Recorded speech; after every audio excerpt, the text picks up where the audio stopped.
sollozo, mucha gente está alarmada. ¿Qué ha pasado?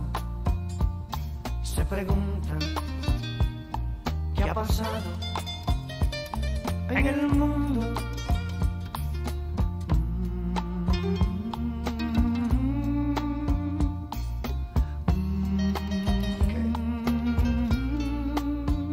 Dios les bendiga, hermanos y amigos que se conectan en esta hora de nuestra transmisión.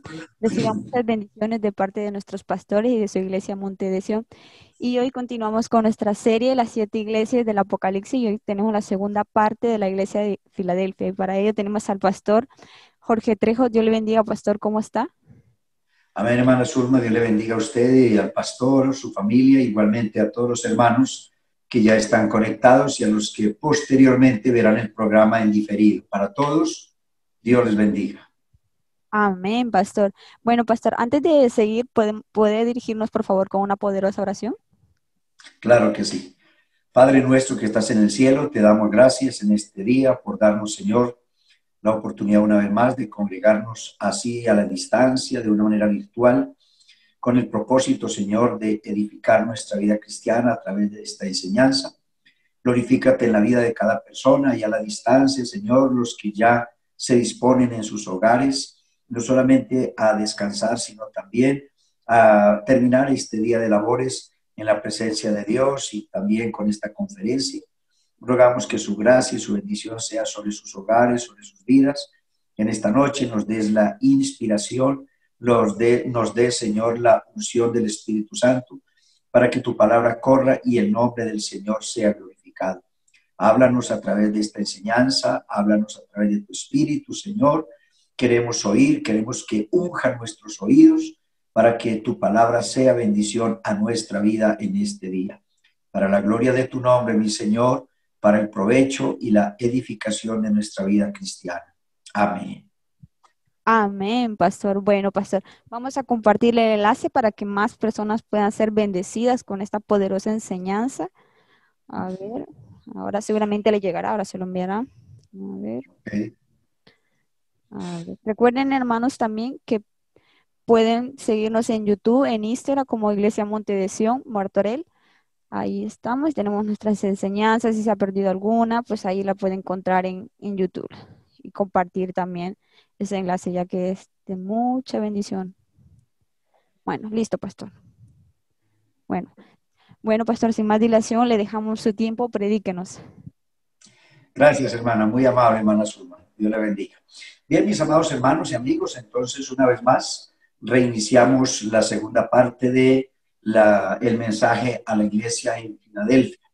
Para tener, digamos, un pequeño recorderis, la semana anterior hablamos sobre la ciudad de Filadelfia, que fue fundada 200 años antes de Cristo por el rey Pérgamo, llamado Eumenes. Los maometanos llamaron a la ciudad de Filadelfia la ciudad de Dios. También se le llamó la pequeña Atenas debido a los gloriosos templos, a los majestuosos gimnasios y a los grandiosos teatros que habían ahí en la ciudad de Filadelfia. Ahora, Filadelfia actualmente se llama Alasehir, que significa ciudad rojiza. Se le llama así por la topografía que es inmensamente volcánica ahí en Turquía. Ahora, Filadelfia quiere decir amor fraternal. La iglesia de Filadelfia representa el sexto periodo que vivió la iglesia, llamado la iglesia moderna o el periodo de la iglesia moderna. Está desde el año 1750 después de Cristo hasta el pasado siglo, el siglo XX. Ahora, es cuando los fragmentos doctrinales de la iglesia romana han ido cayendo poco a poco y han comenzado a dispararse en los avivamientos pentecostales con derramamientos del Espíritu Santo de una manera masiva, también con mucha gente bautizándose en el nombre de Jesucristo, predicándose la unicidad de Dios, es decir, que la doctrina apostólica, la doctrina del nombre de Jesucristo ha tomado mucha fuerza. El siglo XX ha sido un siglo donde las iglesias crecieron mucho. De hecho, hasta lo que llevamos hoy del siglo XXI, 20 años, ya tenemos iglesias en 218 países del mundo Así que la Iglesia Pentecostal Unida Internacional es una iglesia que cree en la doctrina apostólica, la doctrina del nombre, y que se ha esparcido de una manera impresionante por todo el mundo. Es la iglesia que espera la segunda venida de nuestro Señor Jesucristo. Es la iglesia misionera que tuvo y tiene una puerta abierta. Ahora, cuando hablamos del versículo 7, donde el Señor dijo, esto dice el santo, hablamos de las dos clases de santidad, la santidad absoluta que le pertenece a Dios y la santidad progresiva o relativa, como quiera llamarle, que es la que nos pertenece a nosotros. Es decir, que somos santos, pero cada día estamos procurando ser más santos. La santidad de nosotros los cristianos es una santidad que todos los días necesita mejorarse. Ahora, hablamos de varios ejemplos en la Biblia de hombres que siendo santos, que siendo hombres de Dios y que siendo muy fuertes en algunas áreas de su vida, fracasaron. Entonces hablamos que Abraham era muy fuerte en la fe y sin embargo fue ahí donde falló. Sansón era un hombre de una fuerza descomunal, pero ¿qué digo yo? Se debilitó ante los amoríos de una mujer inconversa. Moisés era un hombre muy manso y humilde, y ahí donde él era fuerte falló, y fue donde se llenó de ira y golpeó la peña 2 veces en lugar de hablar a ella, que era la orden de Dios. En el caso de David dice que era un hombre conforme al corazón de Dios, y sin embargo teniendo un corazón tan puro, por decirlo de alguna manera, él actuó como un libertino que no conoce a Dios habiendo adulterado. Así que frente a esos ejemplos que la Biblia nos muestra, esto nos dice que cada día nosotros, aunque Dios nos llama a sus santos, necesitamos superarnos. Por eso el Salmo 101 dice, mis ojos pondré en los fieles de la tierra para que estén conmigo. El que ande en el camino de la perfección. El texto no dice el que ya sea perfecto, sino el que ande en el camino de la perfección, este me servirá. Ahora también dice el que tiene la llave de David. Entonces yo explicaba a ustedes, mis hermanos, que los judíos pensaron que solamente ellos podrían ser salvos, pero Dios ya les demostró por su misericordia que Dios usó a los judíos para bendecir a los gentiles, y que hoy en día Dios tiene una iglesia que se compone de judíos y gentiles, porque para Dios no hay acepción de personas. Ahora, cuando los judíos quisieron judaizar a los gentiles y exigirle que los gentiles tenían que hacer las mismas cosas de los judíos, encontramos el primer concilio en Jerusalén que se llevó a cabo en el año 48 después de Cristo. Usted encuentra esa historia en Hechos de los Apóstoles, capítulo 15, pues todo el capítulo 15, pero especialmente el verso 28 al 31. La Biblia dice que vino palabra de ciencia, que es uno de los dones del Espíritu Santo, sobre la vida de Jacob. Y Jacob dijo, y eso fue lo que resolvió el problema de la iglesia de Antioquía, que era una iglesia de judíos y gentiles, y ellos dijeron, ha parecido bien, o sea, los apóstoles, ellos dijeron, ha parecido bien al Espíritu Santo y a nosotros no imponer ninguna otra carga a los gentiles, sino solamente 4 cosas. Es decir, que nosotros los gentiles estamos llamados a guardar 4 cosas del Antiguo Testamento. La primera es que abstenerse de comer cosas sacrificadas a los ídolos. La segunda cosa es abstenerse de comer sangre. La tercera cosa es abstenerse de comer cosas ahogadas. Y la cuarta cosa es abstenerse de fornicación. Entonces, si ustedes guardan esas 4 cosas de la ley de allá del Antiguo Testamento, ustedes lo hacen bien. Esas 4 cosas que fueron enviadas a través de una carta por mano del apóstol San Pablo. San Pablo era muy joven, apenas estaba empezando su ministerio. Él era un muchacho mandadero, por decirlo de alguna manera. Así que esa carta fue enviada por el apóstol Pablo a la iglesia de Antioquía, por mano del apóstol Pablo a la iglesia de Antioquía. La enviaron los apóstoles que hicieron el concilio en Jerusalén, y con esa carta se solucionó el problema que había entre judíos y gentiles en la iglesia de Antioquía, que era una de las iglesias más grandes en ese momento. Ahora, también yo les enseñé en el versículo 8 de Apocalipsis, capítulo 3, porque en el capítulo 3 de Apocalipsis es donde está el mensaje a la iglesia en Filadelfia. Ahí en el versículo 8 encontramos que la iglesia de Filadelfia es la única iglesia que tiene una puerta abierta, es decir, es una iglesia misionera, es la única que no se avergüenza de ir a la calle, a los parques, a los lugares públicos, a las cárceles, a los hospitales, para predicar. De hecho, yo conocí el Evangelio, me bauticé en el año 1974 y yo conocí el Evangelio pentecostal, el Evangelio apostólico, lo conocí precisamente escuchando una predicación en un parque. Nuestra iglesia, que en esa época eran pequeñas aquí en Colombia, nosotros íbamos semanalmente y los domingos no descansábamos. Nosotros terminábamos la escuela dominical a la 1 de la tarde, almorzábamos y nos íbamos a los parques, a las calles públicas, predicando afuera en la calle. La gente nos tildaba de locos y de cosas así, pero siempre predicamos por años. No, eso no fue cuestión de meses, sino años, muchos años predicamos por las calles y aún lo hacemos. Aquí en Colombia, muchas iglesias salimos en los pueblos, en los parques, en las avenidas, vamos a los hospitales, a las cárceles. Nosotros tenemos aquí en Colombia un ministerio a nivel nacional. Colombia es un país más o menos como España, con 50 millones de habitantes, y Colombia tiene un ministerio carcelario en todo el país. Tenemos personas que semanalmente van a las cárceles, tenemos congregaciones en las cárceles, tenemos pastores en las cárceles, o sea, predicando allá de los mismos presos. Han habido hombres que han tomado la responsabilidad de pastorear, de predicar. Así que la iglesia pentecostal en el mundo es la iglesia que tiene una puerta abierta, que no la ha cerrado, sino que va sin pena, sin ninguna vergüenza, a predicar a las calles públicas y a los lugares donde hay gente que vive y transita sin Dios y sin salvación. Ahora, en el versículo 8, el Señor dijo a la iglesia de Filadelfia, aunque tienes poca fuerza.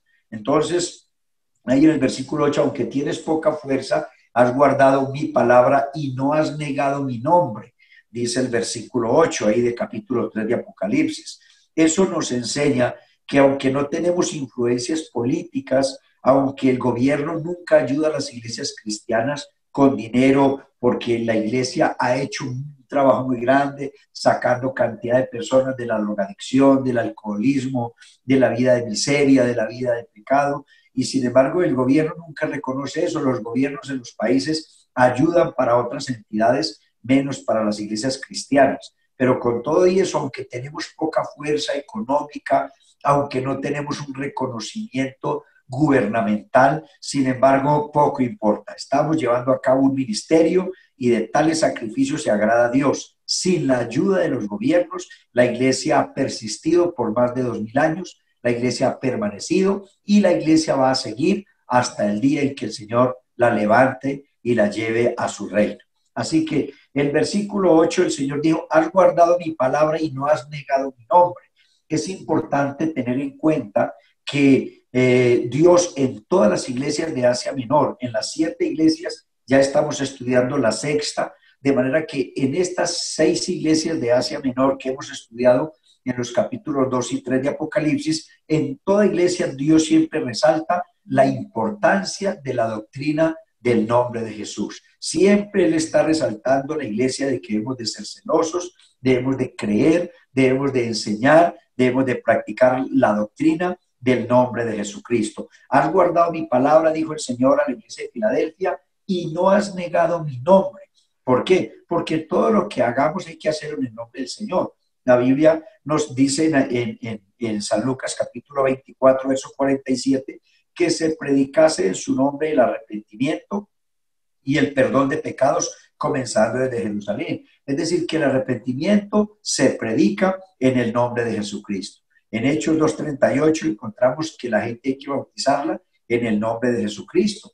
La Biblia dice, bautícese cada uno de vosotros en el nombre de Jesucristo para el perdón de los pecados y recibiréis el don del Espíritu Santo.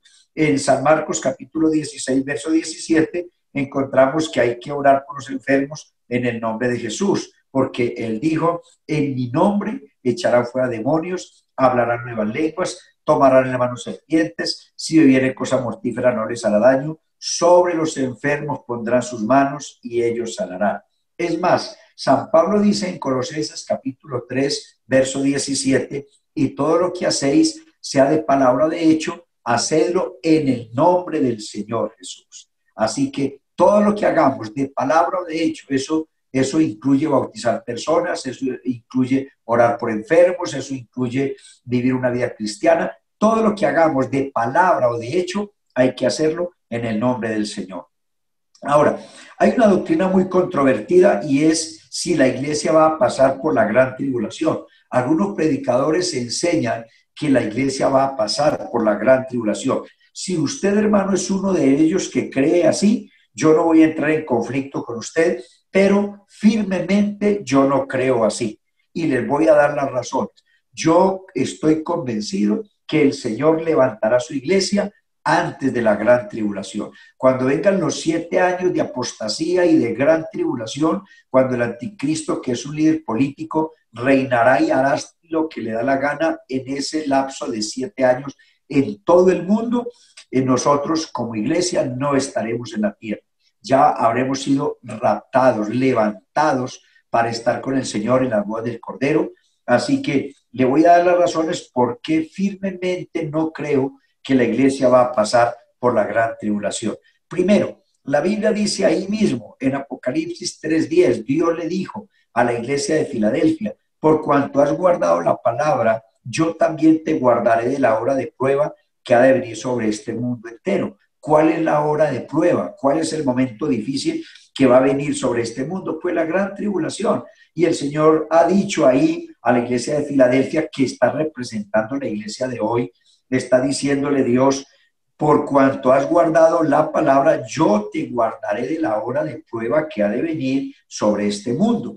Ahora, así como Dios guardó a Noé del diluvio y se salvó solamente él con su familia en el diluvio universal que fue devastador, y la Biblia dice que todo lo que tenía hálito de vida sobre la tierra pereció. Sin embargo, Dios salvó a Noé con su familia.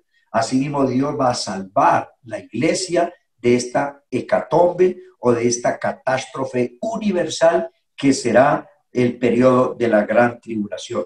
Así como Dios guardó a Lot y a sus 2 hijas cuando Dios castigó a Sodoma y Gomorra, quienes murieron calcinados por el fuego, si Dios guardó a los primogénitos hebreos aquella noche cuando hubo esa mortandad de los primogénitos egipcios, ya cuando iban saliendo rumbo a la tierra de Canaán, si Dios guardó a los israelitas de las 10 plagas que él envió sobre Egipto para castigar a Faraón, también Dios ha prometido guardar a la iglesia de la gran tribulación que está por venir sobre los moradores de la tierra. Si no fuera así, perdón, si no fuera así, ¿cómo se explica entonces lo que el Señor dijo en San Lucas capítulo 21, el verso 36, donde el Señor dice: velad pues en todo tiempo, orando que seáis tenidos por dignos de escapar de todas estas cosas que vendrán y de estar en pie delante del Hijo del Hombre? ¿Escucharon eso? Si la iglesia fuera a pasar por la gran tribulación, entonces estos textos y estos ejemplos que le estoy dando no tendrían sentido. Así que la Biblia dice que orando en todo tiempo y velando para que seáis tenidos por dignos de escapar de todas estas cosas que vendrán. Ahora, usted lee capítulo 4, verso 1 del libro de Apocalipsis, cuando la Biblia dice que el Señor dice: sube acá. Entonces, cuando estudiamos capítulo 2 y 3 de Apocalipsis, es el mensaje a las 7 iglesias. Cuando termina el mensaje a las 7 iglesias, apenas empezando el capítulo 4, Dios dice: sube acá y yo te mostraré las cosas que sucederán después de estas. ¿Cuáles son? ¿A quién le dice Dios sube acá? Pues a la iglesia. Dios está invitando a la iglesia al arrebatamiento. Capítulos 2 y 3 de Apocalipsis, repito, es el mensaje a las 7 iglesias. Y acuérdense que cada iglesia representa un periodo que la iglesia ha vivido durante estos 2000 años de existencia. Así que la última iglesia que vamos a estudiar para terminar el capítulo 3 es la iglesia de la Odisea. Y cuando termina el mensaje a las 7 iglesias, el siguiente capítulo, que es Apocalipsis 4:1, es cuando Dios dice a la iglesia: sube acá y yo te mostraré las cosas que sucederán después de estas. Ese sube acá es la invitación del Señor a la iglesia. Es el arrebatamiento de la iglesia, es cuando Dios levanta a su iglesia. No olvide que estamos estudiando los 7 periodos de la iglesia Y aquí terminan los 7 periodos con la subida de la iglesia a las bodas del Cordero. Dios no va a iniciar sus catastróficos juicios sobre esta tierra hasta que no haya levantado su iglesia. Si no es así, entonces, ¿cómo explican las personas que creen que la iglesia va a pasar por la gran tribulación? ¿Cómo explican ellos? Primera de Tesalonicenses, capítulo 5, verso 9, cuando el Señor dice, porque no os ha puesto Dios para ira, sino para alcanzar salvación por medio de nuestro Señor Jesucristo. El periodo de la gran tribulación es un periodo terrible de catástrofes terrenales, cuando las potencias de los cielos serán conmovidas, cuando habrán catástrofes, incendios y terremotos y pestes y hambres y todas estas cuestiones, de manera que todo eso es una hecatombe que vendrá sobre esta tierra. Y la Biblia me dice, ahí les acabo de leer en Primera de Tesalonicenses 5:9, no nos ha puesto Dios no ha puesto a la iglesia para que lleve de la ira, para que tenga que soportar la ira de Dios, porque la ira que merecía nuestros pecados cayó sobre el cuerpo de Jesús en la cruz del Calvario. Así que el Señor ya pagó por nuestros pecados. La Biblia dice que estamos puestos no para ira, sino para alcanzar salvación por medio de nuestro Señor Jesucristo. Si no fuera así, ¿cómo explican las personas? Segunda de Tesalonicenses capítulo 2, versículos 7 al 10, y escuche lo que dice. Porque ya está en acción el misterio de la iniquidad, solo que hay quien al presente lo detiene. Es decir, que el anticristo todavía no ha aparecido en el mundo de una manera literal, bajo la figura de un hombre, bajo la figura de un político. Todavía el diablo no se ha aparecido, no se ha venido como un río desbordado, porque la Biblia dice, hay quien al presente lo detiene. ¿Qué es lo que detiene que el diablo no haya aparecido ya para hacer de las suyas? Pues la iglesia. Pero la Biblia dice que cuando esto que la detiene sea quitada de en medio, dice hasta que él a su vez se ha quitado de en medio, entonces se manifestará aquel inicuo. Es decir, ¿qué es lo que hay que quitar de en medio? ¿Qué es lo que está estorbándole al diablo para que él se venga con toda su furia? Pues la iglesia. Pero cuando la iglesia sea quitada, o sea, cuando la iglesia sea arrebatada, sea levantada de esta tierra, dice la Biblia, entonces se manifestará aquel inicuo a quien el Señor matará con el espíritu de su boca y destruirá con el resplandor de su venida. Inicuo cuyo advenimiento es por obra de Satanás, con gran poder, dice el texto, con gran poder, con señales y prodigios y mentirosos y con todo engaño de iniquidad para los que se pierden, por cuanto no recibieron el amor de la verdad para ser salvos. Aquí es muy importante tener en cuenta porque hay hermanos descarriados que piensan, inclusive hay predicadores que enseñan que un descarriado, si se queda cuando el Señor levante la iglesia, tiene una segunda oportunidad, y eso no es cierto. Una persona que esté descarriada, en el momento en que el Señor levante la iglesia, no tiene una segunda oportunidad, se va a quedar aquí. La Biblia es muy clara, dice que el diablo vendrá con todos sus prodigios y sus mentiras y con todo engaño de iniquidad, dice, para los que se pierden. ¿Cuáles? Por cuanto no recibieron el amor de la verdad para ser salvos. Todas esas personas que menospreciaron el evangelio, que un día estuvieron en la iglesia, que disfrutaron de los dones celestiales, que fueron llenos del Espíritu Santo, que tuvieron ministerios, que sirvieron a Dios y que hoy están en el mundo descarriados, esas son personas que no recibieron el amor de la verdad para ser salvos. Esas son personas que pisotearon la sangre de Jesús. Esas son personas que pisotearon el evangelio, que le dieron la espalda a la doctrina del nombre de Jesús. Y la Biblia dice que ellos serán engañados con un espíritu mentiroso. Si una persona hoy que tiene el Espíritu Santo, que tiene una iglesia donde puede asistir, que tiene pastores que les predican y les enseñan, no puede ser fiel si hay tantos hermanos chuecos, si hay tantos hermanos mediocres con una vida cristiana tan mediocre, cuando hay Espíritu Santo, hay palabra de Dios, hay enseñanzas, hay iglesias, hay pastores que enseñan y predican, no pueden ser fieles. Imagínense aquel tiempo cuando los pastores no estarán, cuando las iglesias no estarán, cuando el Señor habrá levantado la iglesia y no habrá quien predique, no habrá quien enseñe. El Espíritu Santo no estará en la tierra porque el Espíritu Santo, como un imán que levanta las partículas de acero, será la que levante la iglesia. Así que el Espíritu Santo levantará la iglesia. El Espíritu Santo no va a estar aquí en esos 7 años de gran tribulación. Así que, mis hermanos, déjenme decirles que es importante tener en cuenta que si una persona no es capaz de ser fiel a Dios hoy,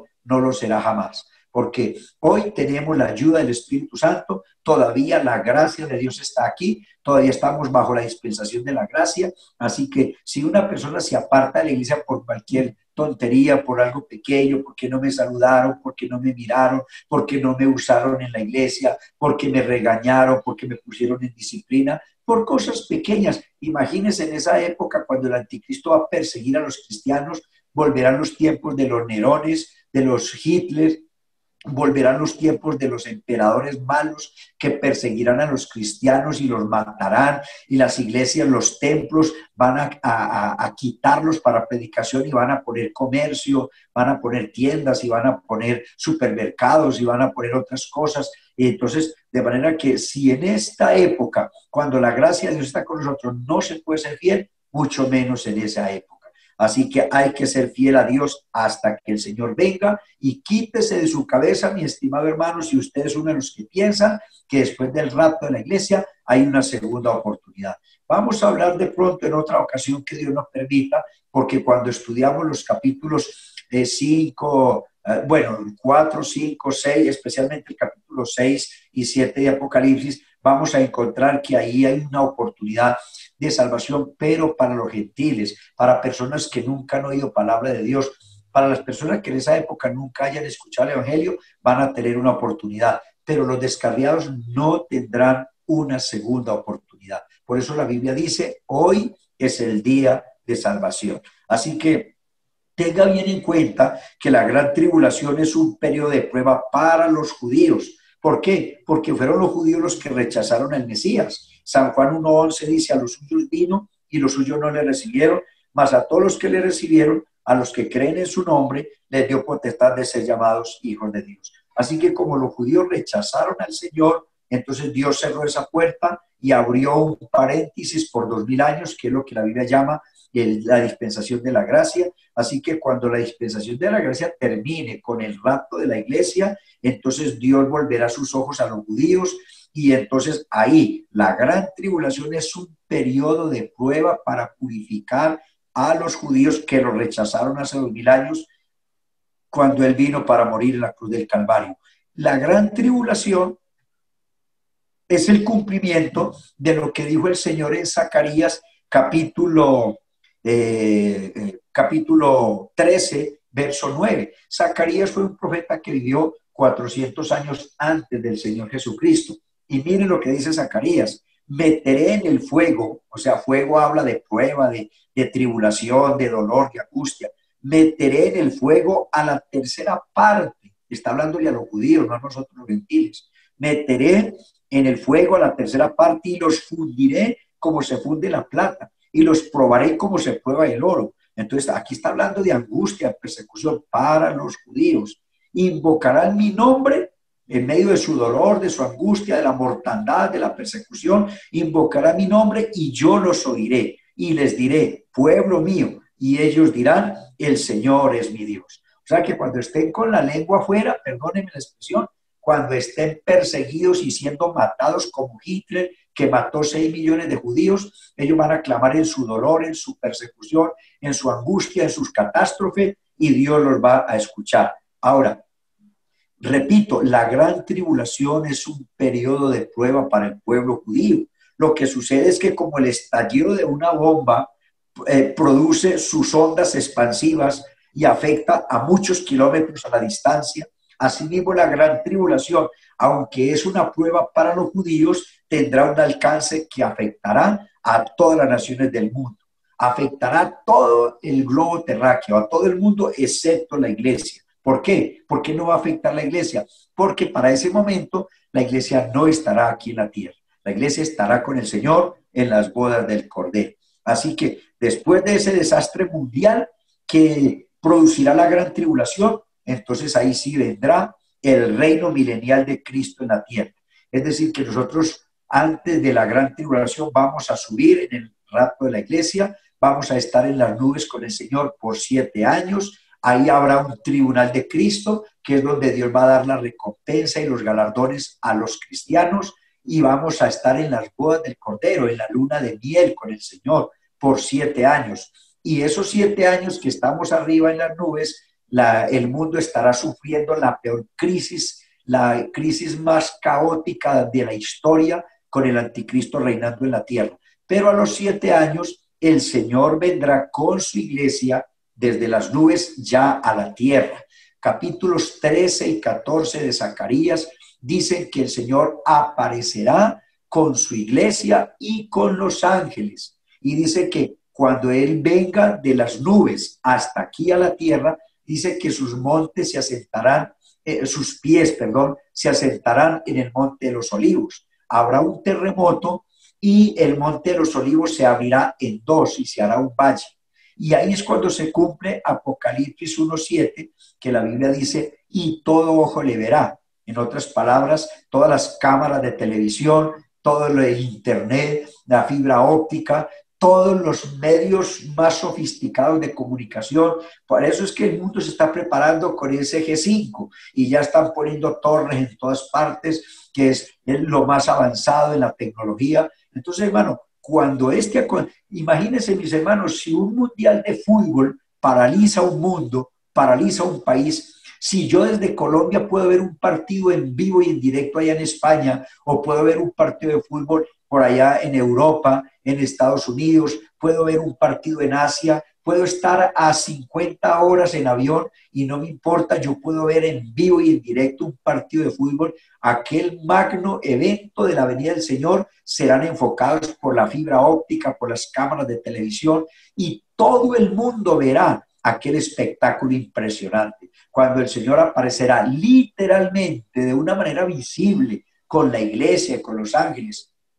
Sus pies se asentarán en el monte de los olivos, y la Biblia dice que el Señor, cuando eso pase, vendrá, y cuando asiente sus pies en la tierra, matará al anticristo, o sea, a ese líder político y al falso profeta, que es el máximo líder religioso. Dice que los matará con el resplandor de su venida y con el espíritu de su boca. Los matará, matará al anticristo, y ahí se terminará la tercera guerra mundial. Esa guerra de Armagedón que la Biblia profetiza es la tercera guerra mundial que el mundo espera.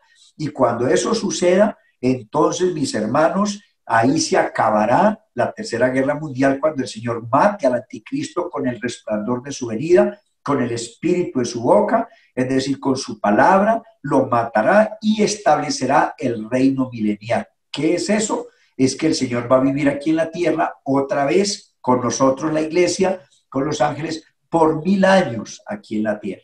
Así que eso es lo que la Biblia llama el reino milenial de Cristo en la tierra. Ese sí será un reino político.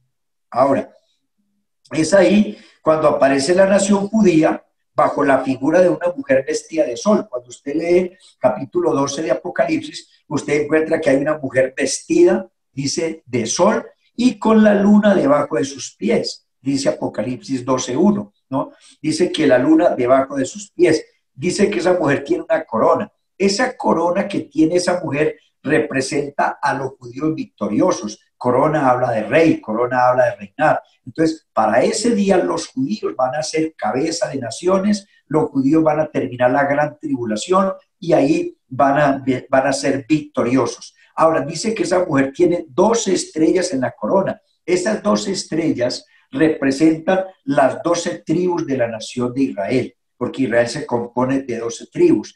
Ahora, la luna que está debajo de sus pies simboliza a los musulmanes, porque es que la luna es el símbolo religioso de los musulmanes. En otras palabras, la luna está bajo los pies de esa mujer. ¿Qué significa eso? Que ahí vamos a ver al pueblo musulmán debajo del poderío de los judíos, ¿no? Los judíos estarán victoriosos sobre el mundo musulmán, que tanto mal le han causado a los judíos con sangrientas guerras y con tantas matanzas. Los musulmanes tienen en Jerusalén un lugar que se llama la Mezquita de Omar. Está ubicada al pie del monte Moriah, en cuyo interior está la roca donde Abraham una vez quiso sacrificar a su hijo Isaac. Entonces, ahí en esa peña donde él fue a sacrificar a Isaac, por orden de Dios y que después no lo hizo porque Dios se lo impidió.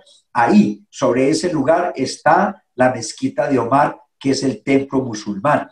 Ese sitio para los árabes es sagrado, es más sagrada, lo más sagrado del Islam. Ahora, ellos consideran que ese lugar que fue en ese lugar donde el profeta Mahoma ascendió al cielo y es mencionado por ellos en el Corán, porque para los musulmanes ellos no creen en la Biblia, ellos creen en el Corán. Los musulmanes no creen en Jesucristo. Si hay un musulmán que cree en Jesucristo, lo matan. Es prohibido bajo pena de muerte a alguien creer en Jesucristo. Ellos creen es en Mahoma, ellos creen es en el Corán. Entonces, hermano, déjeme decirle que todos los musulmanes, ya sean sunitas o chiitas, veneran esa mezquita. Ahora, un hecho que ha permanecido sin cambio durante más de un milenio y continúa hasta hoy. Por eso es que hay esa guerra religiosa todo el tiempo de los judíos con los musulmanes, porque ahí en ese mismo lugar es que los judíos quieren levantar el cuarto templo para Dios, porque han habido 3 templos, ¿no? El primer templo fue el templo que edificó Salomón. Salomón lo edificó, duró 7 años, pero vino Nabucodonosor en el año 586 a.C. y lo derribó, lo quemó. Luego vino Esdras y Nehemías y lo reconstruyeron en el año 515 a.C. Pero después, años más tarde, vino un hombre llamado Antíoco Epífanes y lo destruyó, ¿no? En parte. Y luego vino Herodes el Grande, que era el que estaba vivo en los tiempos en que nació Jesús, y ese Herodes embelleció otra vez el templo y lo reconstruyó, ya por 3.ª vez. Pero luego en el año 70 después de Cristo, el emperador Tito volvió y lo quemó y lo destruyó, y hasta hoy ese templo tiene ruinas. O sea, allá está en Jerusalén, está el muro de las lamentaciones. Eso ya lleva 2000 años ahí, pero ahí en ese lugar se va a reconstruir el templo, el templo más poderoso, y hay una puerta, que es la puerta del oriente, por donde el Mesías va a entrar. Entonces, resulta que el anticristo va a engañar a los judíos y el anticristo se va a meter por esa puerta haciéndose pasar por el Mesías. Y cuando ya está dentro en el templo, los judíos se dan cuenta que metieron al templo al mismo diablo y entonces rompen un pacto. Ellos hacen un pacto y cuando el anticristo le pide a los judíos que lo adoren, los judíos se les quita la venda de sus ojos, los judíos reaccionan, los judíos entienden, los judíos dicen nosotros no adoramos a hombres, nosotros no adoramos sino a Dios, y es cuando se rompe el pacto. Cuando se rompe ese pacto, es cuando el anticristo empieza la más encarnizada persecución contra los judíos. Es cuando el anticristo va a tratar de matar y va a querer raer y acabar con el último de los judíos. Lo que hizo Hitler. Adolfo Hitler no quiso matar a todo lo que no existiera ni un judío sobre la tierra. Y por eso Hitler mató 6 millones de judíos. Este será peor. Este querrá matarlos a todos, a los 15 millones de judíos que hay hoy en día, él querrá acabarlos a todos. Entonces, déjeme decirle, hermano, que ese templo de los musulmanes, con esa cúpula de oro puro que tiene, es el centro de adoración de judíos y musulmanes. Repito, por eso es la pelea de judíos y musulmanes, porque los judíos dicen, no, este sitio nos pertenece a nosotros por promesa y aquí es donde vamos a construir el templo para nuestro Dios. Y los musulmanes dicen, no, este nos pertenece a nosotros porque también somos hijos de Abraham. Aquí fue donde Mahoma se fue al cielo, así que nosotros creemos en Mahoma, creemos en el Corán y de aquí no nos saca nadie. De manera que eso será una guerra sangrienta para poder apoderarse de ese sitio donde se va a construir el templo para nuestro Dios. Ahora, déjeme decirle, hermano, que Jesús vendrá. Yo creo que más o menos ese es el resumen. Eso de que el anticristo se sienta en el templo haciéndose pasar por Dios y logra engañar a los judíos por unos días, es lo que el profeta Daniel llamó la abominación desoladora. Cuando usted lee Daniel capítulo 9, versos 26 y 27, la Biblia dice textualmente, un príncipe que ha de venir destruirá la ciudad y el santuario. Por una semana, acuérdense que las 70 semanas de Daniel son semanas de años, no de días. Entonces, una semana tiene 7 días. Aquí en la profecía, una semana no equivale a 7 días, sino a 7 años. porque repito, son semanas de años, no de días. Entonces, el texto dice, un príncipe, o sea, el anticristo, que ha de venir, destruirá la ciudad, o sea, Jerusalén, y al santuario, el templo, por una semana, o sea, por 7 años. Confirmará el pacto con los judíos, pero a la mitad de la semana, o sea, a los 3 años y medio, ¿no? Hará cesar el sacrificio y la ofrenda, entonces vendrá la abominación desoladora. A la mitad de los 7 años, o sea, a los 3 años y medio, es cuando los judíos descubren que es un lobo vestido con piel de oveja, que es el mismo diablo que se les metió al templo, que los engañó, rompen el pacto político y empieza la gran persecución. El Señor Jesús advirtió a los judíos de ese tiempo final cuando les escribió en San Mateo capítulo 24, verso 15. Jesús les dijo a los discípulos de esa época, hace 2000 años, por tanto, cuando veáis en el lugar santo, o sea, en el templo, la abominación desoladora de que habló el profeta Daniel, el que lee, entienda. Entonces Jesús les advirtió que eso iba a suceder y que cuando ustedes vean lo que ya Daniel dijo, y Daniel existió 600 años antes de Cristo. Así que el Señor les estaba diciendo a los judíos, lo que Daniel dijo hace 600 años se va a cumplir. O sea que cuando esto se cumpla, habrán pasado 2600 años, porque de Daniel hasta el nacimiento de Jesús fueron 600 años y de Jesús hasta hoy van 2020 años. O sea que ya vamos por más de 2600 años. Ahora,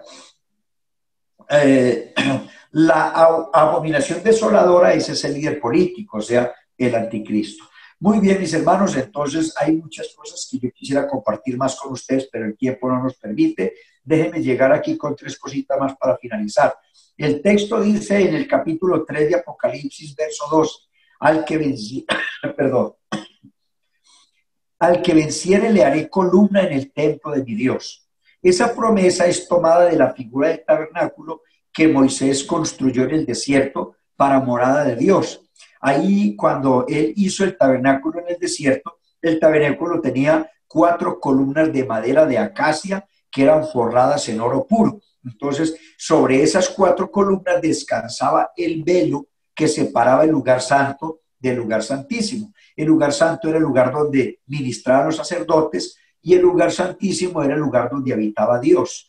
Entonces, ahí había unas cortinas que separaban lo uno de lo otro, el lugar santo, el lugar santísimo, y eso estaba sostenido, esas cortinas estaban sostenidas por 4 columnas, o sea que era un lugar sagrado, las columnas eran un lugar hermoso, las columnas eran lo que le daba estabilidad al tabernáculo, y la Biblia dice, el hermano que venciere aquí en esta tierra, le haré columna en el templo. O sea, nosotros en el argot cristiano, nosotros como pastores, cuando tenemos en la iglesia un buen hermano, un hermano de buen testimonio, un hermano fiel, un hermano de oración, un hermano que colabora en la iglesia, nosotros le decimos, él es una columna en la iglesia, ¿no? Entonces, es un argot que tenemos entre los predicadores o entre los pastores. Cuando un hermano es fiel y buen hermano, se le llama una columna en la iglesia.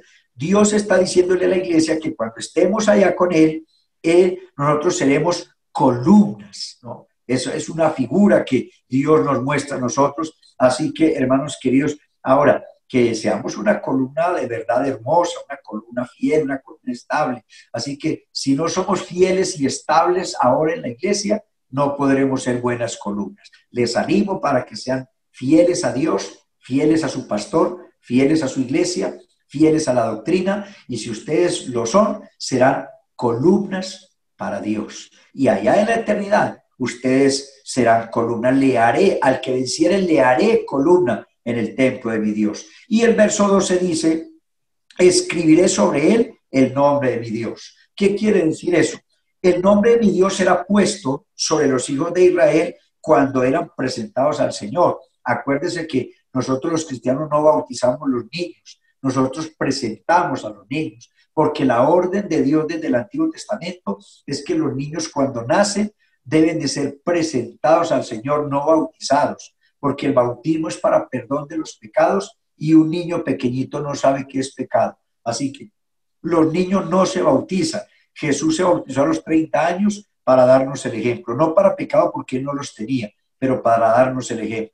Así que como el bautismo para perdón de pecados, el niño tiene que crecer y cuando tenga uso de razón y ya sepa qué es pecado y qué no es pecado, es cuando se debe bautizar. Entonces, cuando los hijos de Israel llevaban a sus bebés al templo para ser presentados al Señor, el sacerdote ministraba y hacía la oración sacerdotal. Esa oración sacerdotal es la que usted lee en Números capítulo 6, el verso 22, donde la Biblia dice, Números 6, 22, dice que el sacerdote ponía las manos sobre el niño y le decía: Jehová te bendiga y te guarde, Jehová haga resplandecer su rostro sobre ti y tenga de ti misericordia, Jehová ponga paz en ti. Era la bendición sacerdotal. Entonces, mis hermanos queridos, lo mismo sucede hoy en día. Cuando alguien es bautizado en el nombre de Jesucristo, ¿qué es lo que se hace? Se le invoca el nombre del Señor, el nombre de Jesús. Así que la Biblia dice en 2 Timoteo 2:19, el fundamento de Dios está firme, teniendo este sello conoce el Señor a los que son suyos. O sea que cuando uno le invoca el nombre de Jesús a una persona que se bautiza, ya está sellada, ya tiene el nombre de Jesús sobre su vida. Y la Biblia dice que el que venciere, escribiré sobre él el nombre de mi Dios. Es decir, que en el momento en que nos bautizamos, el nombre de Dios, que es Jesús, está escrito sobre nuestras almas, sobre nuestra fe, sobre nuestro espíritu. Y cuando estemos en el cielo, esa marca del nombre estará sobre nosotros. Somos de Él, somos de su exclusiva propiedad. Por eso el Salmo 100 dice: reconoced que el Señor es Dios. Él nos hizo y no nosotros a nosotros mismos. Pueblo suyo somos y ovejas de su prado. Así que somos del Señor dos veces, por creación y por redención. Yo no sé si ustedes se acuerdan la anécdota del niño que perdió el barco. No sé si ustedes lo recuerdan. Alguna vez yo les comenté, un niño hizo un barco pequeño, lo hizo con sus maderitas, con su papel y jugaba feliz con su barquito. Y un día lo perdió allá en la ribera, en una playa. Lo perdió y pasó el tiempo y un día el niño iba por el pueblito de ahí y vio su barquito exhibido en una vitrina, en un almacén. Entonces el niño entró al almacén y le dijo al dueño del almacén: mire, señor, ese barquito es mío, yo lo hice, yo lo conozco porque yo fui el que lo hice, así que por favor, a mí se me perdió allá en la playa, por favor regréseme. Y el señor dijo: yo este barquito lo compré, alguien vino aquí, me lo vendió, así que no importa si es suyo, si usted lo quiere llevar, tiene que comprarlo. Entonces el niño fue a su casa, consiguió el dinero, regresó al almacén, compró el barquito. Y cuando él tuvo el barquito en sus manos, él dijo: este barquito es mío dos veces. Yo lo hice y yo lo compré. Es mío dos veces. Nosotros somos del Señor dos veces, por creación y por redención. Es decir, que Él nos hizo y Él nos compró con su sangre en la cruz del Calvario. Pueblos suyos somos y ovejas de su prado, dice el Salmo 100.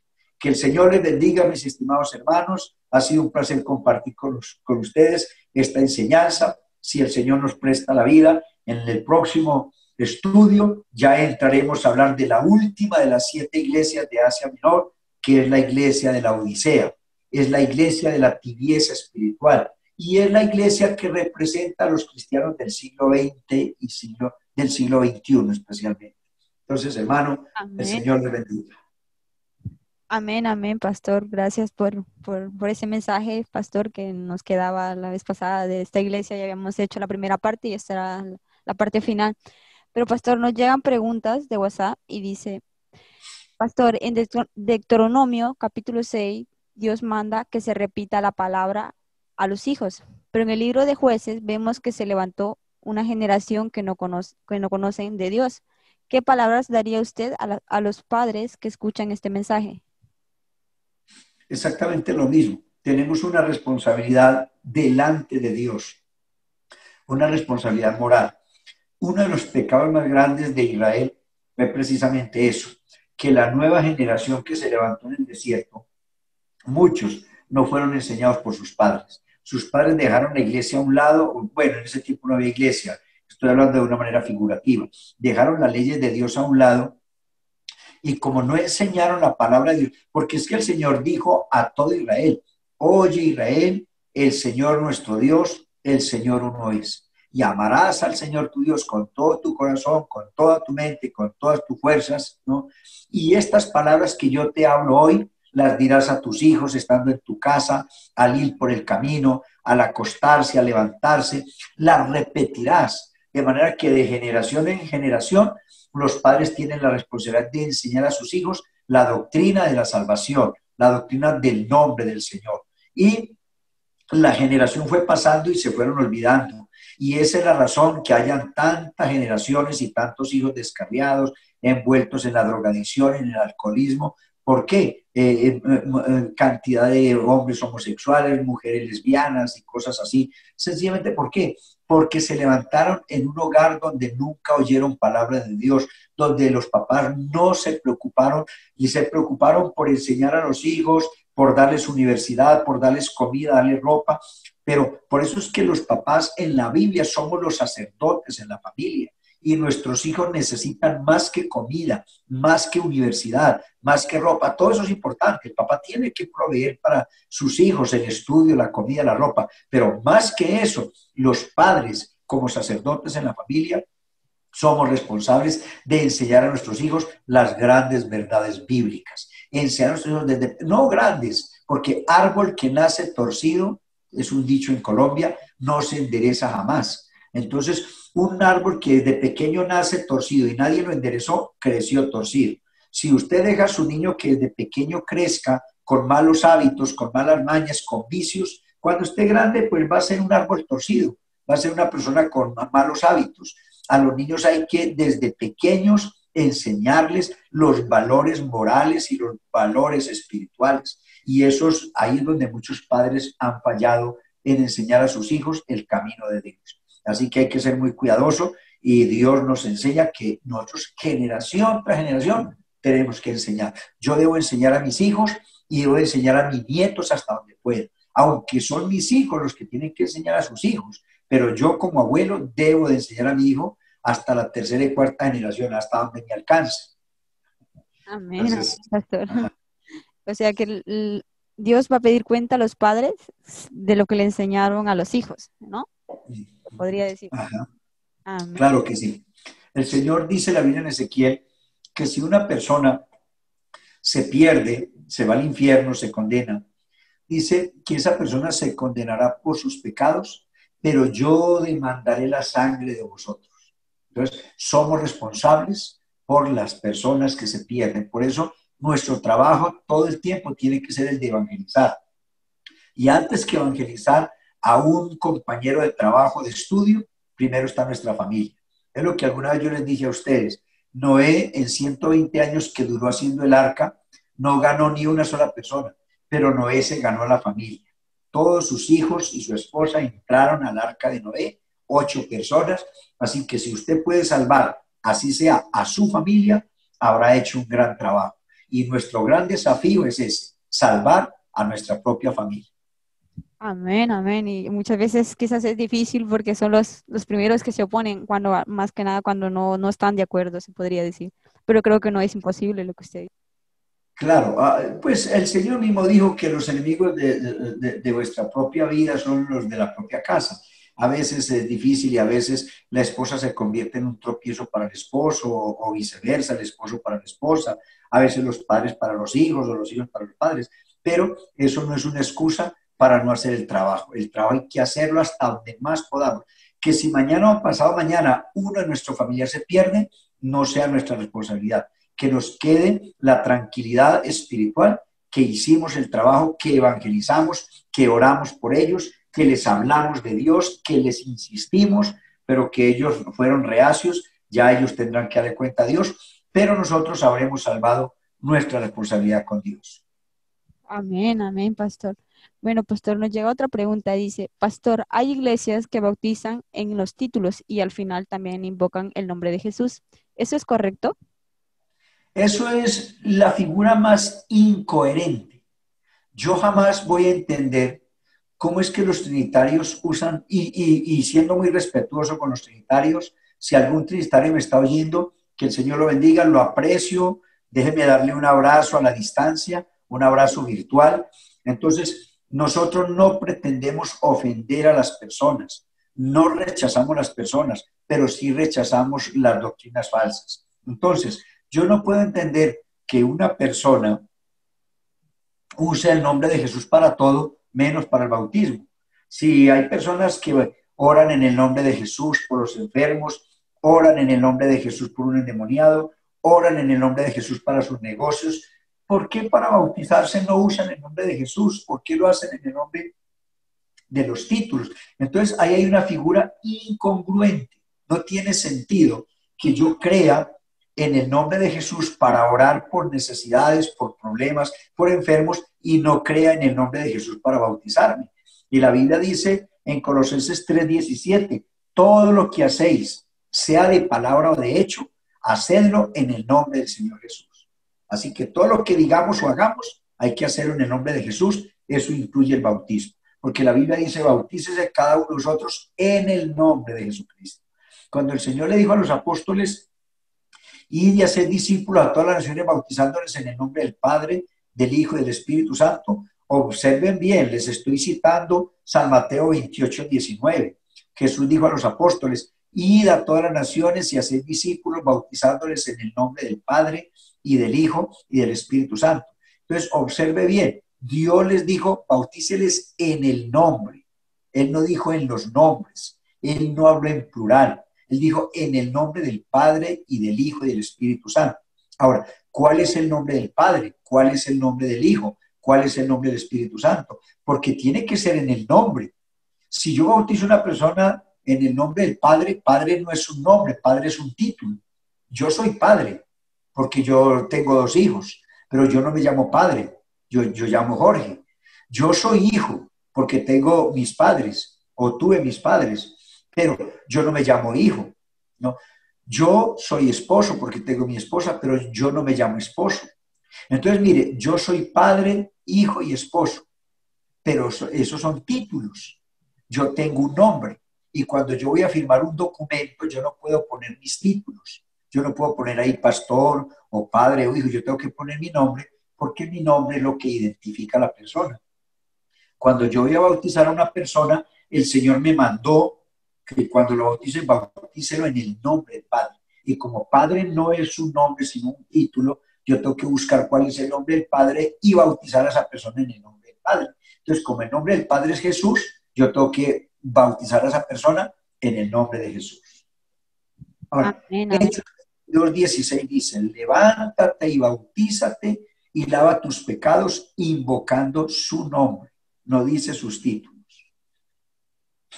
Amén, amén. Y parece, también recuerdo ahora otro versículo en Hechos mismos que dice que no hay otro ningún otro nombre hay salvación.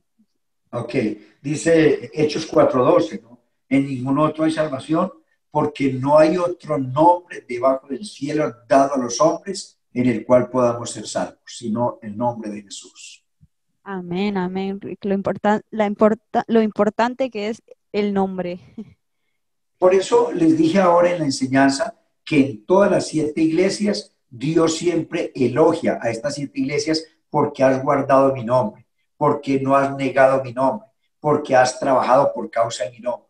El Señor siempre resalta que nosotros debemos de ser fieles y celosos, no fanáticos y místicos, pero celosos con la doctrina del nombre. El nombre de Jesús es supremamente importante para la salvación y supremamente importante para la vida cristiana.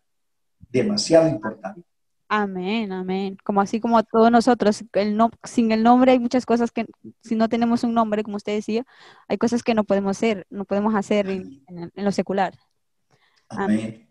Bueno, pastor, llega otra pregunta y dice, Daniel 11:37 dice, del Dios de sus padres no hará caso, ni del amor de las mujeres, ni respetará a Dios alguno, porque sobre todo se engrandecerá. Pastor, este texto habla del anticristo. Sí, claro. Capítulo Daniel 11, verso 37, ¿sí? Ajá. Ok, del Dios de sus padres no hará, está hablando del anticristo, ¿no? Ni del amor de las mujeres, ni respetará a Dios alguno, porque sobre todo se engrandecerá, ¿no? Entonces, está hablando porque es que cuando Él venga, Él se va a hacer pasar por Dios. Él no va a adorar a nadie, él no va a creer en nadie, él va a querer que todo el mundo lo adore y que todo el mundo lo endiose. Ese es el diablo que quiere. Toda la vida el diablo ha querido ser igual a Dios, ¿no? Por eso ve que el diablo tentó a Adán y Eva en el huerto del Edén y le dijo, no, ustedes si comen del árbol de la ciencia del bien y el mal, ustedes no se van a perder ni se van a morir, ustedes serán iguales a Dios conociendo el bien y el mal. Y ellos les despertó esa avaricia, ¿no? De ser iguales a Dios, y nosotros tenemos que ser cuidadosos porque nunca debemos pretender, ni siquiera con el pensamiento, pretender ser iguales a Dios. Dios es uno y no hay más. Y Él dice, yo soy Dios y a otro no daré mi gloria. Pero el diablo toda la vida ha envidiado y ha querido destronar a Dios. Entonces aquí el anticristo es el mismo diablo, ¿no? En la persona metido en este cuerpo humano, en este anticristo, y el diablo va a querer que todo el mundo lo adore como un Dios. Por eso es que engaña inclusive a los judíos en ese periodo de la gran tribulación. Amén, amén. Pastor, otra pregunta. Muchos dicen que cuando Dios transformó el agua en vino, es porque Dios permite que las personas tomen vino, aunque sea una copita después del almuerzo. Sí, eso es lo que muchos dicen. Pero mire, el problema no está en el vino, el problema está en la persona. Hay gente que le dice a uno, ¿por qué es pecado tomar si la Biblia dice que lo que entra por la boca no contamina el alma, sino que va a la letrina? Cuando una persona quiere alcohol, quiere licor, ¿no? ¿De dónde nace el deseo? O sea, en la copita de vino entra por la boca y va a la letrina, ¿no? Entonces, pero ¿de dónde nació el deseo? Del corazón. Y la Biblia dice que el corazón sale los malos pensamientos, las abominaciones, las fornicaciones, los falsos testimonios, los hurtos, todos los pecados, el deseo de las cosas malas salen del corazón. Ahora, cuando el Señor convirtió el agua en vino, Él no lo convirtió para que la gente se emborrachara. La Biblia dice, eso está en San Juan capítulo 2, dice, este principio de señales hizo Jesús en Caná de Galilea y los discípulos creyeron en Él. En otras palabras, esa de haber convertido el agua en vino fue el primer milagro que Jesús hizo cuando empezó su ministerio público en la tierra. Lo hizo para enseñarle a los discípulos que Él era el Mesías, que Él venía como Redentor. Entonces, ese principio de milagro fue el primer milagro que Jesús hizo. Y no lo hizo para que la gente se embriague, lo hizo para iniciar su ministerio público. Es como la coca. La coca es un arbolito cuyas hojas son medicinales. En Bolivia, aquí en el país de Bolivia, en Sudamérica, hay coca por todas partes. En Colombia hay coca por todas partes, ¿no? Pero el arbolito como tal, las hojitas son medicinales. Pero Dios no le dijo a la persona que le eche gasolina, que le eche éter, que le eche los químicos y haga de esa hojita revuelta con la gasolina y esos químicos una maldita pasta que está matando a nuestros jóvenes, una pasta que está destruyendo como la cocaína, la heroína y cosas así. Entonces, la Biblia dice que Dios hizo todas las cosas buenas, pero el hombre se buscó muchos males. Entonces, una persona toma una botella de alcohol, ¿no?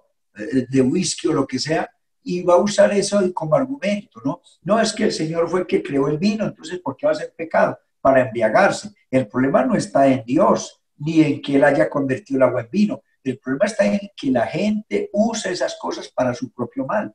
Entonces, es una excusa que usan. Entonces, pero Dios no lo hizo para que se embriagara. La Biblia dice en Efesios 5:18, no os embriaguéis con vino en el cual hay disolución, antes bien sed llenos del Espíritu Santo. Amén, amén. Pastor, Porque es que, hermano, mire, el problema es, perdóneme, hay gente que dice, no, hermano, pues es que una copita no tiene nada de malo. El que se toma una copita se toma dos, el que se toma dos se toma tres, el que se toma tres se toma cuatro hasta que se embriaga. Los borrachos no empezaron tomándose una botella de whisky. Los borrachos empezaron tomándose los conchos del papá y la mamá por ahí cuando estaban jovencitos. Una persona que se fuma 2 paquetes de cigarrillo o de tabaco al día, no empezó fumándose 2 paquetes en el día, se fumaba un pedacito que dejaba el papá o la mamá por ahí cuando era niño. Se fumaba 1 o 2 en el día. Hoy se fuman 2 paquetes, 20, 30 tabacos en el día. ¿No? La persona que es ladrona no empezó a robar en un banco. Empezó cuando era muy niño a robarse las devueltas de la mamá, el dinero que dejaba por ahí mal puesto el papá o la mamá. Robaban cosas pequeñas y más tarde se volvieron grandes delincuentes. Así que los vicios y los malos hábitos hay que cortarlos de raíz, no esperar hasta que avancen. Entonces, si yo quiero evitar ser un borracho dentro de 20 años, no debo de tomar cuando soy un niño, porque mi cuerpo se va a habituar a ese alcohol y más tarde ya no me voy a tomar una copa, sino 4 o 5 y voy a ser un borracho. Amén, amén. Increíblemente así empiezan, como todo lo bueno, Sí, todo lo malo, pues empieza por poco y luego pues se va claro. más. Es Bueno, mejor pelear con un oso pequeño que con un oso grande. amén. Pastor, otra pregunta y dice, Apocalipsis 3:11 dice que cuidemos nuestra corona para no perderla, pero hay cristianos que creen en la doctrina de, que son perdón, que les podemos.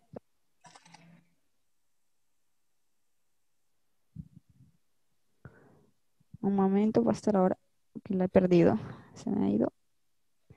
3:11 de Sí, sí, Apocalipsis. que yo, dice, he aquí, yo vengo pronto, retén lo que tienen, para que ninguno tome tu corona. Ujú. Dice que podemos perder nuestra corona. Dice que podemos llegar a perder nuestra corona, pero hay muchos que piensan que una vez siendo salvos, siempre la tendrán. O sea, que aunque invocando, invocando una oración de fe o porque pues son salvos, pues se bautizaron, pues que ya no la perderán. O sea, y a lo mejor no congregan, una cosa así. ¿No sé si me entiende, pastor? Ese es la peor doctrina que existe, que se llama la doctrina de la predestinación. La doctrina de la predestinación fue lo que enseñó Juan Calvino en el año 1500 después de Cristo, que una persona puede que se bautice, se entregue al Señor y que después se aparte y no vuelva a la iglesia, pero como ya es un hijo de Dios no se va a perder. Pero la parábola del hijo pródigo nos enseña que aún siendo un hijo se puede llegar a perder. Mire, el hijo pródigo pidió su herencia y se fue y la malgastó. Cuando volvió arrepentido, el papá le perdonó y le dio un beso en la frente. Ese beso es símbolo del perdón. Le puso un anillo en su mano. Ese es un símbolo de que lo reincorporaba a la familia.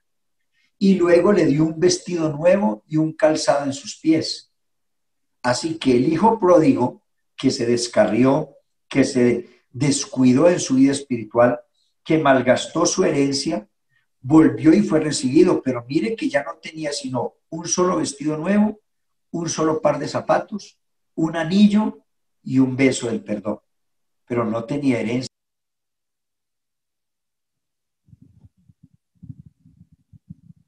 Pastor, no le escuchamos. Apagó el micrófono. ¿Lo puede encender, por favor?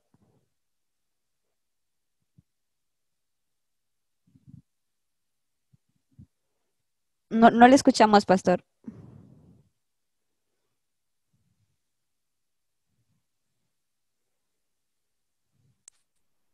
Ahora sí, pastor. Ok. Lo que la Biblia nos enseña es que el hermano mayor del hijo pródigo se enojó cuando hubo la fiesta y le dijo al papá, ¿por qué le hace una fiesta a este muchacho descarriado y a mí nunca me ha hecho una fiesta? ¿Sabe qué le contestó el papá? El papá le dijo, hijo, todo lo que yo tengo es tuyo, pero este no, este ya se gastó su herencia, en cambio usted la tiene completica. Entonces, una persona que se va al mundo, que se descarría, puede perder su salvación. Es más, Ezequiel, dice la Biblia en Ezequiel, hablando.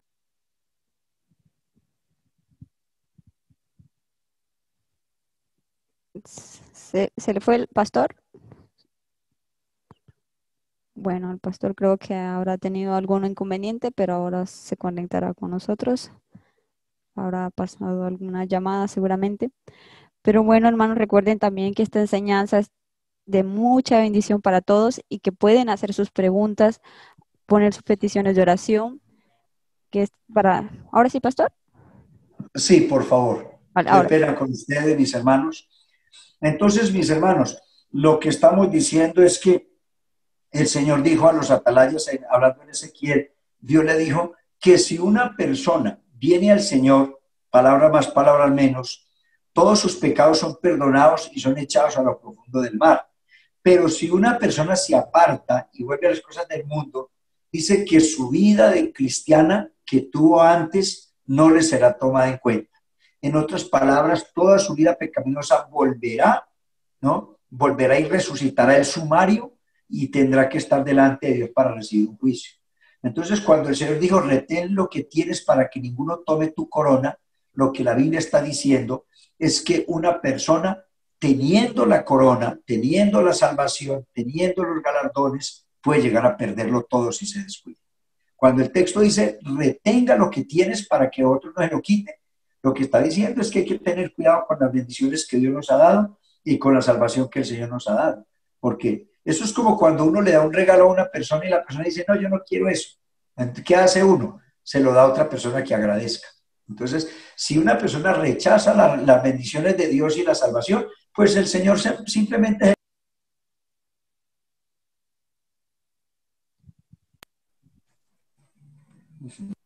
Ahora sí, ¿podría repetirlo, pastor? Lo último que fue el audio justo.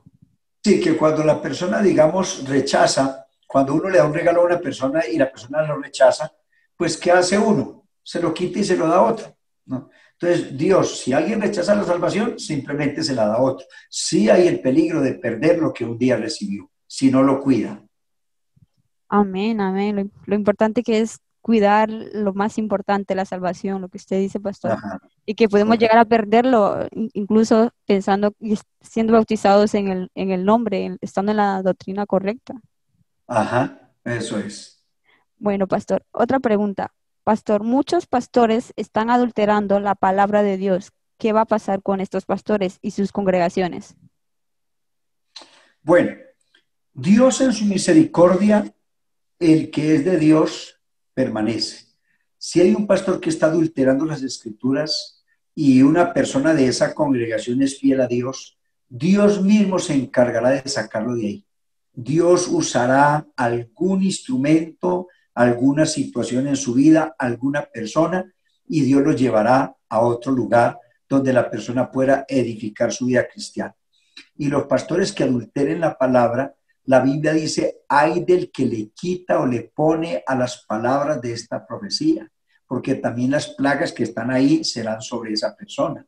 Así que una persona que adultera la palabra está metiéndose en un problema muy grave delante de Dios, porque el cielo y la tierra pasarán, pero sus palabras no pasarán. Nosotros como predicadores solamente somos los portavoces del mensaje. Mire, San Pablo dice que nosotros somos embajadores en nombre de Cristo. ¿Qué es un embajador? Si Colombia manda un embajador a España, ese embajador allá en España que representa a nuestro país Colombia, él solamente tiene que transmitir lo que el gobierno de aquí de Colombia piensa y dice. Un embajador en España no puede cambiar nada. Es lo que el gobierno de aquí dice. Ellos dicen esto, dicen aquellos, hacen esto, deciden esto, y el embajador lo que hace es transmitir, pero no puede cambiar las decisiones. Nosotros como predicadores, pastores, somos embajadores en nombre de Cristo. Nosotros estamos aquí para enseñar, para transmitir la palabra, el propósito de Dios, el mensaje de Dios a la humanidad, pero nosotros no podemos cambiar nada. Lo que Dios dijo, eso es, y nosotros solamente tenemos que transmitir, pero no cambiar nada, porque el día que lo hagamos vamos a tener problemas con Dios. Amén, amén. Eso ha de ser terrible. Pastor, Sí. si una persona que conoce la sana doctrina, pero se casa con otra persona que no tiene esta doctrina, ¿será que corre el riesgo que se pierda su alma? Claro, claro que corre el riesgo, porque es que por eso la Biblia dice, no os unáis en yugo desigual con los incrédulos. O sea, la Biblia habla de el yugo desigual, ¿no? Y cuando la Biblia me dice que no me una en yugo desigual no solamente habla de no casarme con una persona inconversa, ¿no? La Biblia no solamente está, cuando la Biblia habla del yugo desigual, no se refiere solamente a que una persona cristiana no se case con uno que no lo es, ¿no? El yugo desigual es en muchos aspectos. Por ejemplo, una persona bien rica casarse con una persona bien pobre es un yugo desigual, porque el día que tengan problemas, él va a estar echándole en cara a ella y humillándola porque él tenía dinero y ella no, o viceversa, ¿no? El día que un hombre bien estudiado, un universitario, se case con una persona analfabeta, una persona que no sabe y no tiene estudio, es un yugo desigual, porque la persona que pasó por una universidad o tiene cartones y tiene títulos, va a humillar a la otra por ser ignorante, ¿no? O si ella es una universitaria y él es un analfabeto, pues va a haber choques, ¿no? Si una persona se casa, un inconverso, un cristiano con un inconverso, igual, porque mientras el inconverso quiere ir a una discoteca a bailar toda la noche, el otro quiere ir al culto. Entonces no hay compatibilidad. Lo mismo sucede si un hermano de doctrina apostólica se casa con otro de otra doctrina. Siempre va a haber choques, ¿no? Va a haber choques porque el uno cree de una... Por ejemplo, un hermano pentecostal que se case con una hermana trinitaria. Entonces la trinitaria todo el tiempo va a estar hablando de la Trinidad y enseñándole a los hijos la Trinidad. Y el esposo va a estar enseñándole a los hijos la unicidad. Entonces los hijos van a entrar en una confusión. Eso es como si un hombre pentecostal se casa con una mujer católica. ¿Qué va a hacer con los hijos? Los hijos un domingo van a ir a la misa y otro domingo van a ir al culto. Entonces va a haber una confusión muy brava y va a haber un peligro. Los hijos van a terminar afuera porque los hijos van a terminar confundidos. Los hijos van a decir, pues, ni donde mi mamá ni donde mi papá, porque cada quien por su lado. Entonces, cuando la Biblia dice que no hay comunión de la luz con las tinieblas, la Biblia nos enseña que siempre se debe de buscar la misma doctrina para evitar esos conflictos de pareja y de familia. Amén, amén. Sí, la verdad que se crea mucha confusión, la verdad, yo creo que lo he llegado a vivir en parte cuando era pequeña, que lo que usted dice, íbamos a la misa, luego íbamos al culto, Sí, pues era sí. un poco contradictorio, no sabías dónde era el correcto. Claro, porque salen de misa donde están rezándole a santos de yeso y el niño va a ir a la casa, pero mamá, ¿por qué el sacerdote allá le reza a una imagen y cuando yo voy con mi papá al culto allá no hay imágenes? Entonces, ¿usted qué le va a explicar? Entonces, cuando usted le diga que las imágenes no son de Dios y que eso es pecado hacerlo, entonces su papá o la mamá se va a enojar porque le está echando en contra al hijo su propia iglesia. Entonces, siempre será una dificultad. Sí, Entonces, sí, y los problemas que se crean en esas cosas, porque claro, por ejemplo, mi padre creía pues que la católica era el correcto y mi madre creía que la cristiana es la correcta y pues siempre había peleas por eso, porque y claro, lo más grave es que hay padres que dicen, no, pues déjenlo que cuando él crezca que él decida. Eso no es así. Nuestros hijos hay que enseñarlos cuando estén pequeños, de los fundamentos y las bases espirituales que tengan desde niños, así será su reacción de adultos, ¿no? Entonces, de lo que hayamos sembrado cuando están pequeños, el fruto se verá cuando estén grandes. Entonces, de ahí la importancia. Usted no puede corregir a un hijo ya de 20 años. Usted no puede cambiar la mentalidad a un hijo de 20 años. Pero si lo hace desde pequeño, lo que le decía ahora, árbol que crece torcido no se endereza jamás. amén, amén, eso sí es verdad. Pastor, la última pregunta de WhatsApp que llega. Pastor, yo soy conocedora de la palabra de Dios, pero me aparté y quedé embarazada y me practicaron un aborto. Ahora he vuelto a los caminos de Dios y le pedí perdón a Dios, pero siento que no sana mi corazón.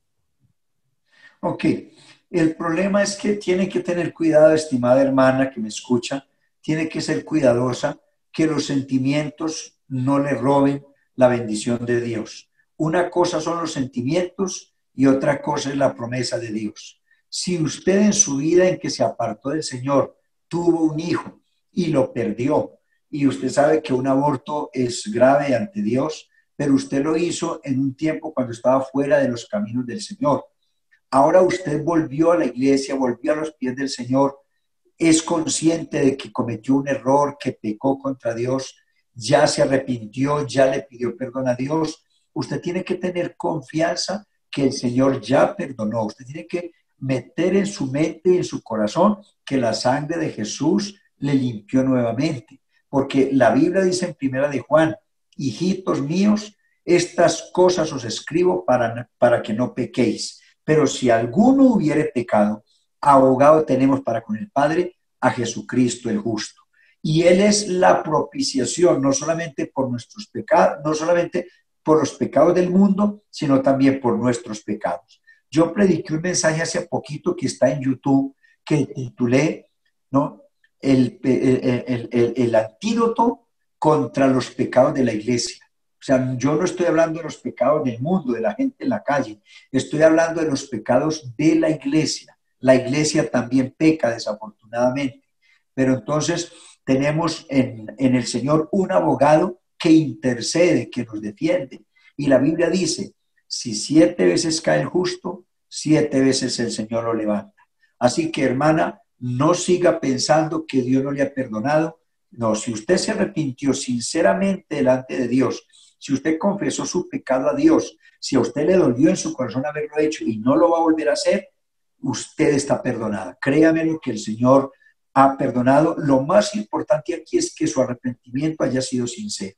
Si usted se arrepintió sinceramente con Dios, usted es perdonada y no tiene por qué, porque el diablo también le mete en su mente la idea de que Dios no le ha perdonado. ¿Por qué? Porque el diablo no quiere que usted siga en la iglesia. El diablo quiere que usted se desanime y que usted sienta, no, es que yo no tengo paz, es que yo no siento que el Señor me perdonó, entonces yo no vuelvo por allá.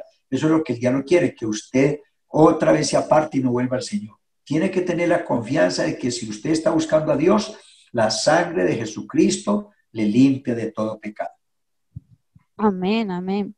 Pastor, otra pregunta de Facebook que dice, Primera de Timoteo 5:23, dice, ya no bebas agua, sino usa de un poco de vino por causa de tu estómago y de tus frecuentes enfermedades. Aquí la palabra vino es literal. Sí, es literal, claro que sí. Lo que pasa es que en Europa se usa mucho el vino como un aperitivo, ¿no? Yo conozco porque yo tuve la oportunidad de vivir un tiempo en España y yo sé que en todos los restaurantes, en el momento del almuerzo, pues a uno no le sirven un agua de panela, no le sirven una Coca-Cola, no le sirven un jugo, sino que le dan es una botellita de vino. O sea que es muy cultural, ¿no? Nosotros aquí en Colombia no, porque aquí el vino es costoso. Aquí a usted no le dan vino en un restaurante, a no ser que usted lo pida y es costoso. Entonces, pero aquí lo que hay que tener en cuenta es lo que San Pablo dijo, usa un poco de vino por causa de tu estómago y de tus frecuentes enfermedades. Era una cuestión de salud, era una cuestión de, no está diciendo que use vino hasta que se embriague o que lo disfrute hasta que... No, hágalo por una cuestión medicinal, ¿no? Lo que yo le decía con la coca ahora, si una persona usa una matica de coca, ¿no?, para calmar un dolor de muela, eso no es un pecado, es medicinal. Pero si arma un cacho de marihuana y se lo fuma, ese ya es un pecado. Entonces el problema no está en la hojita de coca, sino en la mente de la persona. Si la persona está usando este versículo en su mente, para aprovechar y tomarse unos vinitos, y el problema está grave, no lo necesita, es que quiere tomar, entonces está sacando una excusa, ¿no?, para poder tomar. Ahí es donde está el problema con Dios. Pero si la persona realmente lo necesita por cuestión de salud, pues no pasa nada si lo hace, ¿no? Entonces, ahora, hablando de los requisitos para los pastores y los diáconos, la Biblia nos enseña que la persona no debe ser dada al vino, ¿no? Es uno de los requisitos. Y todos somos reyes y sacerdotes. Un cristiano que no sea pastor es un sacerdote. Y para los sacerdotes dice que no sea dados al vino, ¿no? Amén, amén, así es, pastor. Pastor, esa era la última pregunta. Muchas gracias por esta enseñanza, pastor. Dios lo bendiga. Pero, hermanos y amigos, recordarles que del 7 al 13 de diciembre tenemos nuestra poderosa conferencia y uno de nuestros invitados es el pastor Jorge Trejos, pastor, podría invitar a toda la audiencia que no se pierda esta bonita y poderosa conferencia. Amén, ¿no? Agradecer al pastor por la invitación, a todos ustedes, mis amados hermanos. Si Dios me da la vida y la salud, ahí estaré en el momento, en la campaña. Aprecio mucho el gesto que han tenido conmigo. Yo tengo un tema para predicar sobre las señales de los últimos tiempos. Ojalá que pueda ser bendición a ustedes. Oren para mí y de antemano gracias a ustedes. Espero que para esa semana, en esa preciosa, poderosa campaña, todos podamos ser muy bendecidos. Tenemos que orar para que Dios bendiga a cada predicador y que Dios bendiga a nuestras familias y a la iglesia para que todos tengan el ánimo de conectarse y de ninguno perderse por nada del mundo estas conferencias que esperamos sean de bendición para todos y cada uno. Así que les deseo muchos éxitos en este programa y espero que estemos conectaditos aquí disfrutando de la bendición de Dios y de su palabra. Amén, amén. Seguro que sí, pastor, será de mucha bendición y no seremos los mismos, seguro. Pastor. Esperamos que sí. Ajá. Amén. Cuando la palabra va, no vuelve vacía. Amén, amén. Pastor, bueno, para terminar queremos saludar a nuestros hermanos y amigos que siempre están compartiendo y pendientes de nuestras transmisiones. Y saludamos a Víctor, a Janet, a Kelly, Amparito, Adela, Paula, Yirka, Elena, Juan, Irwin, Félix, Margarita, Fidelia, Darius, los pentecostales de Mula, Marta, Rosy, Fargenis, Diana, Javier Rojas, Sara, Javier Bautista, Héctor, Judith, Simon, Jackie, Luis, Jonathan, Victoria, Ruth, Janet, Garzón, Reina, Islena, Argeni, María, Henry, Rita, Alexandra, Paola, Livia, Miriam, Steven, Zambrona, sí, Zambrona, Anorio, Denis, Andrés, Eder, Miguel, Reinaldo, Gaitán, Tatiana, Nuri, Luz, Sandra, Blanca, Ana, Juan Trejos. Será familia. Okay, Juan Trejos es mi hijo. Mire. Vive en Houston, Texas. Pues desde por ahí lo está viendo, pastor. Dios lo bendiga. Un abrazo para mi muchacho. Aida, Carlos, José Lara, Rubén, Pedro, Lucía. No sé si usted tiene algunos para saludar, pastor, ¿puede hacerlo? Sí, hay algunos hermanos de aquí de la Iglesia Central en Bogotá y hermanos de otros lugares que son de la Iglesia Central, constantes oyentes de nuestra iglesia, de nuestros cultos. A todos ustedes, mis amados hermanos, y a todos los hermanos de la Iglesia de Martorell, a todos los hermanos de España, los que están conectados no solamente en España, sino en otros países y en otras ciudades de España. Para todos, mi saludo fraternal, a los hermanos de aquí de Bogotá y a los hermanos de Colombia, a mi hijo, un abrazo para Juan, lo amo con todo mi corazón, igualmente para su esposa, mi nuera Ana, personas que amamos mucho, y para mí es un honor haberlos tenido aquí en esta conferencia, así que para todos, 1000 bendiciones y abrazos en el nombre del Señor. Amén, amén, pastor. Bueno, para terminar, ¿nos podría dirigir con una poderosa oración, pastor? Una vez más, Señor Jesucristo, estamos agradecidos por el día de hoy. Gracias por la palabra que ha sido enseñada. Gracias por cada uno de los hermanos y amigos que han recibido la enseñanza, que se han conectado a través de las redes sociales. Esperamos que esta palabra, Señor, que ha sido sembrada en la mente y en el corazón de muchas personas, haya cabida, Señor, produzca un resultado, un fruto para sus vidas. Glorifícate en la vida del pastor, de la familia, de los hermanos, de los líderes, de todas aquellas personas, Señor, que semana tras semana están detrás de cámaras haciendo posible la transmisión. Bendiga el ministerio de ellos en la tecnología, bendiga el ministerio de cada uno de los líderes, de cada uno de los hermanos. Y en esta noche, para los hermanos de España que se disponen a descansar, que el Señor los bendiga, cúbreles con su sangre, bendiga sus hogares, bendiga sus vidas, permíteles ir a sus camas y a descansar en la paz del Señor y en la bendición de Dios, descansar con sus familias y tener un nuevo día mañana. Para gloria de su nombre y para el bien de ellos es esta oración. Amén. Bendiciones para todos en el nombre del Señor. Amén, amén, pastor. No se vaya ahora, nos quedamos con usted, despedimos la audiencia y ahora quedamos con usted, pastor. Muchas gracias, hermanos y amigos que estuvieron compartiendo y pendientes de nuestra transmisión. Les esperamos mañana. Bendiciones. Amén. Gracias, hermanos. Igualmente. Dios te guarde.